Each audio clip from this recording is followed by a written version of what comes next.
తన తండ్రి గారు తన తాతగారు చెప్పిన బాటలో నడిచేందుకు ఏదైతే మాజీ ఎమ్మెల్యే బిగాల గణేష్ గుప్తా నడుం బిగించారు. వాళ్ళు చెప్పిన సూచనలు తప్పకుండా పాటిస్తూ తాను సంపాదించిన దాంట్లో కొంతమేరకు సమాజ సేవ చేయాలి. అదేవిధంగా తాను పుట్టి పెరిగిన గ్రామాన్ని మర్చిపోవద్దు. ఇక్కడ విద్యా సంస్థతో పాటు ఇతర సామాజిక సేవా కార్యక్రమాల్లో పాల్పంచుకుంటున్న బిగాల గణేష్ గుప్తా గారు ఈరోజు భారీ ఎత్తున నిధులు ఖర్చు చేసేసి ఎక్కడ లేని విధంగా కార్పొరేట్ స్థాయిలో కార్పొరేట్కు ధీటుగా మాక్లూర్ జెడ్పీహెచ్ఎస్ పాఠశాలను నిర్మించడం జరిగింది. వాళ్ళ తాతగారి పేరు మీద, వాళ్ళ నాన్నగారి పేరు మీద. దీనికి సంబంధించిన అంశాలు మాట్లాడేందుకు మనతో పాటు మాజీ ఎమ్మెల్యే బిగాల గణేష్ గుప్తా గారు ఉన్నారు. ఒకసారి అడిగి తెలుసుకునే ప్రయత్నం చేద్దాం. చెప్పండి, ఏదైతే మీ తాతగారు మీ తండ్రి గారు చెప్పిన బాట ఎట్లా జరుగుతున్నది, ఏంటి? వాస్తవానికి మనకు స్వతంత్రం వచ్చిన తర్వాత ఈ మాక్లూరు గ్రామానికి మొదటి సర్పంచ్ మా తాతగారు. అయితే వారి హయాంలోనే మాక్లూరు అప్పుడు చిన్న గ్రామం అయినప్పుడు కూడా ముఖ్యమంత్రి గారిని ఒప్పించి మెప్పించి హై స్కూల్ తీసుకొచ్చారు. ఇక్కడ కరెంట్ ఫెసిలిటీ కూడా తీసుకొచ్చింది మా తాతగారే. అయితే మా నాన్నగారు, మా మేనత్తలు, నేను, మా నాన్నగారు తోబుట్టులందరూ కూడా, నేను, మా తమ్ముడు, మా చెల్లెళ్ళందరం కూడా ఇక్కడే చదువుకున్నాం. ఫస్ట్ క్లాస్ నుంచి 10th క్లాస్ వరకు తెలుగు మీడియం ఇదే పాఠశాలలో చదివాం. చదివిన తర్వాత మేము పై చదువుల కోసం హైదరాబాద్ వెళ్ళిపోయినాం. అప్పుడు శిథిలావస్థకు చేరినటువంటి స్కూల్ని గురించి మా నాన్నగారు ఆలోచించి ఇది మనం పునర్నిర్మాణం చేయాలి, మనం ఏదో చేయాలి ఈ స్కూల్కి అని చెప్పేసి వారు ఒక శ్రీకారం చుట్టారు. చుట్టినప్పుడు దానికి తగిన సమయం రావాలి, తప్పకుండా దీన్ని మనం టేకప్ చేద్దామనేటటువంటి సమయంలో మా సోదరుడు మహేష్ బిగాల అమెరికా పర్యటనలో ఉన్నప్పుడు కేటీఆర్ గారు కూడా అక్కడికి వెళ్ళడం, ఆనాటి ప్రభుత్వంలో ఒక పిలుపునిచ్చారు. ఎన్ఆర్ఐలందరూ కూడా ముందుకు రావాలి, మీ గ్రామాల్లో మీరు స్కూళ్ళు కట్టించినట్టయితే మీ పెద్దవారి పేరు పెడతామని చెప్పేసి కేటీఆర్ గారు ఇచ్చినటువంటి పిలుపు మేరకు మరి మా సోదరుడు స్పందించి ఆనాటి అధికారంలో ఉన్నటువంటి పార్టీలో తన ఎన్ఆర్ఐ గ్లోబల్ కోఆర్డినేటర్గా వ్యవహరిస్తున్నటువంటి మా తమ్ముడు మహేష్ బిగాల స్పందించి, అన్న మీరు ఇచ్చినటువంటి పిలుపుకు స్పందించి మొట్టమొదటిగా నేనే మీకు మాటిస్తా ఉన్నా, ఖచ్చితంగా మా గ్రామంలో ఉన్నటువంటి స్కూల్ని నేనే దత్తత తీసుకొని నేను కట్టిస్తా అని చెప్పేసి ముందుకు రావడం. దాని తర్వాత కొద్ది సమయంలో అనుకోకుండా దురదృష్టవశాత్తు స్కూల్ నిర్మాణం చేయాలని తప్పించినటువంటి మా నాన్నగారు, అంటే మేము మా తాతగారి పేరు మీద స్కూల్ నిర్మాణం చేద్దాం అనుకున్నాం వాస్తవానికి. అయితే కోవిడ్ సమయంలో మా నాన్నగారిని కోల్పోవడం జరిగింది.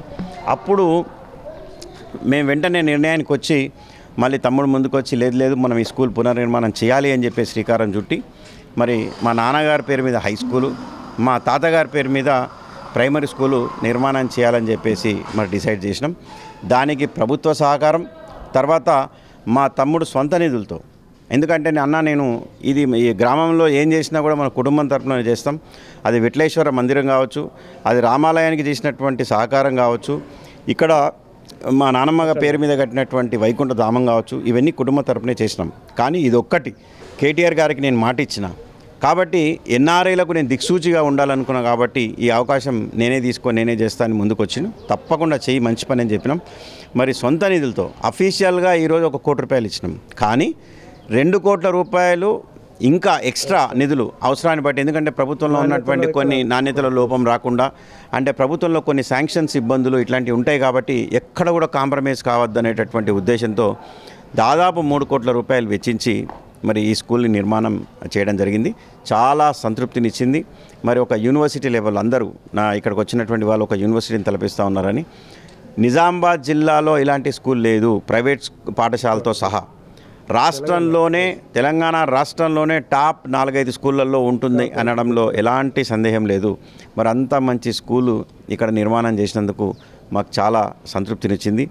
ఈ గ్రామం నుంచి మనం ఏం తీసుకున్నాం అనేదానికంటే గ్రామంకి ఏమి ఇవ్వాలనేటటువంటి ఆలోచనతో ఇక్కడ పుట్టి, ఇదే మట్టిలో ఇక్కడ పుట్టి పెరిగి ఇక్కడే చిన్నతనాన్నంతా మేము ఇక్కడే ఉన్నాం కాబట్టి మరి గ్రామానికి మా కుటుంబం తరపున ఒక విఠలేశ్వర గుడి, మరి మధ్యలో ఆగిపోయినటువంటి ఒక రామాలయానికి నిధులు కావచ్చు, మరి అదేవిధంగా ఇక్కడ రోడ్లు కావచ్చు, డ్రైనేజ్ వ్యవస్థ కావచ్చు. నేను ఇక్కడ స్థానికంగా ఉన్నటువంటి ఎమ్మెల్యేగా లేకున్నా కూడా ఇక్కడ సొంత గ్రామం కాబట్టి ఇవన్నీ చేయడం జరిగింది. మరి మా తమ్ముడు మహేష్ బిగాల ముందుకొచ్చి నేనే తీసుకొని ఈ కార్యక్రమాన్ని కొనసాగిస్తానని చెప్పినప్పుడు మరి స్కూల్ కూడా నిర్మాణం చేయడం మాకు చాలా సంతృప్తినిచ్చింది. ఇట్లా దీన్ని ఒక దిక్సూచిగా చూసుకొని ఒక రోల్ మోడల్గా తీసుకొని మరి ఎన్ఆర్ఐలు కానీ ఒక గ్రామం నుంచి బాగా అంటే ఎన్ఆర్ఐలనే కాదు, చాలామంది వ్యాపారస్తులు హైదరాబాద్లో స్థిరపడ్డారు. వారి గ్రామాలకు మీరు కూడా ఇలాంటి స్కూళ్ళు కట్టించాలి అని చెప్పేసి నేను వారికి సూచన చేస్తా ఉన్నా. ఒక నిమిషం. ఇంజనీర్గా ఉండడము, ఇక్కడ ఇంజనీరింగ్ సంబంధించిన వర్క్స్ స్పెషల్గా మీరు కాన్సన్ట్రేట్ చేయడం అనేది ఇక్కడ కనబడతా ఉంది. మనం చూస్తూ ఉన్నాం. ఎక్కడ కూడా మీరు క్వాలిటీలో కాంప్రమైజ్ కాకుండా ప్రైవేట్ కార్పొరేట్ స్కూళ్ళల్లో ఏ రకంగా ఉన్నాయో దానికి ధీటుగా ఇక్కడ నిర్మించడం పనులు జరుగుతున్నాయి. ఇవన్నీ కూడా ఎక్కడి నుంచి తెప్పించారు, ఏంది అసలు? అంటే శ్రీనివాస్ గారు అందరికంటే ఎక్కువ మీకు తెలుసు నిజామాబాద్లో ఏ విధంగా మనం నిర్మాణాలు చేసినాం. అంటే నేను ఎమ్మెల్యేగా ఉన్నప్పుడు నాకు చాలా సంతృప్తి ఇచ్చినటువంటి విషయం ఏంటంటే, నేను చదువుకుంది సివిల్ ఇంజనీర్. అదొక ఐటీ హబ్ కావచ్చు, ఒక ఆర్యూబీ కావచ్చు, ఒక మున్సిపల్ బిల్డింగ్ కావచ్చు, మినీ ట్యాంక్మెంట్ కావచ్చు, మన వైకుంఠ ధామాలు కావచ్చు, సెంటర్ మీడియాలు కావచ్చు, చెట్లు కావచ్చు, ఇవన్నీ కూడా మన హయాంలో మనం నిర్మించడం ఒక మంచి క్వాలిటీతో. సో ప్రజలు దానికి మెప్పు కోరుతున్నారు. గెలుపు ఓటములు ఇవన్నీ సహజం. కానీ ఇదే విధంగా మాక్లూరు గ్రామంలో నిర్మించినటువంటి స్కూల్లో ఇక్కడ గ్రనైట్ వాడినాం మేమంతా. కారిడార్స్ అన్నీ కూడా గ్రనైటే, మెట్లన్నీ కూడా గ్రనైటే. అండ్ ఎక్కడ చూసినా కూడా ప్రభుత్వ పాఠశాల అనేటటువంటి ఫీలింగ్ రాకుండా గ్రనైట్ ఫ్రేమింగ్, యూపీసీ విండోలు, లోపల టైల్స్. ఎక్కడెక్కువ ఏం చేస్తారంటే ప్రభుత్వ పాఠశాల కానీ సాబాజ్ బండలు వేసేస్తారు, తాండూరు బండలు వేసేస్తారు, వేసేసి ఆ స్టాండర్డ్ ఉంటాయి. కానీ అట్లా కాకుండా ఎక్కడ కూడా మనం కాంప్రమైజ్ కాకుండా ఒక ఎలివేషన్ కావచ్చు, ఒక పెయింట్ కావచ్చు, కాంపౌండ్లు ఉండవు. మనం కాంపౌండ్, గేట్స్ అన్నీ, dining hall, toilet complex, greenery ప్రతి ఒక్కటి కూడా పూర్తిగా 100% నిర్మాణం చేయాలి. నేను చెప్పినటువంటి 2 కోట్ల రూపాయల నిధులు ఏవైతే అన్నామో ఇవి కొన్ని అడిషనల్ వర్క్స్, అవి ప్రభుత్వంలో శాంక్షన్ లేవు. కానీ వాటికి అడిషనల్ శాంక్షన్ కూడా పెట్టి పూర్తిగా చేయాలనుకున్నాం. ఈరోజు మేము ప్రారంభోత్సవం చేపించి గ్రామస్తులకు మేము అప్పగిస్తూ ఉన్నాం. ఇది ఒక సంతృప్తినిచ్చింది. ఈ పనిని మా నాన్నగారు శ్రీకారం చుట్టినటువంటి పనిని ఒక బాధ్యతగా తీసుకొని మా సోదరుడు ఏదైతే ఎన్ఆర్ఐలకు దిక్సూచి కావాలన్నాడో మరి మాకు చాలా సంతృప్తినిచ్చింది. ఇప్పుడు మీ నాన్నగారు మీ తాతగారు చెప్పిన నడక మీరు నడుస్తూ ఉన్నారు. ఇప్పుడు మీకు ఎట్లాంటి ఫీలింగ్ కలుగుతుంది, ఏంటి? ఇంకా ఏమైనా బ్యాలెన్స్ ఉన్నాయా? అంటే ఎప్పుడు కూడా మనం రుణపడి ఉంటాం. గ్రామానికి కానీ, తల్లిదండ్రులకు కానీ, కుటుంబానికి కానీ ఎప్పుడైనా రుణపడి ఉంటాం. ఇది చివరిది అనేది ఏమి ఉండదు. మేము అనుకోనేం కట్టలే. గుడి మా కుటుంబం, మా తాతగారే నిర్మించారు, మా నాన్నగారే శంకుస్థాపన చేసిండ్రు. అది కూడా శిథిలావస్థకు చేరితే దాన్ని పునర్నిర్మాణం చేసినాం.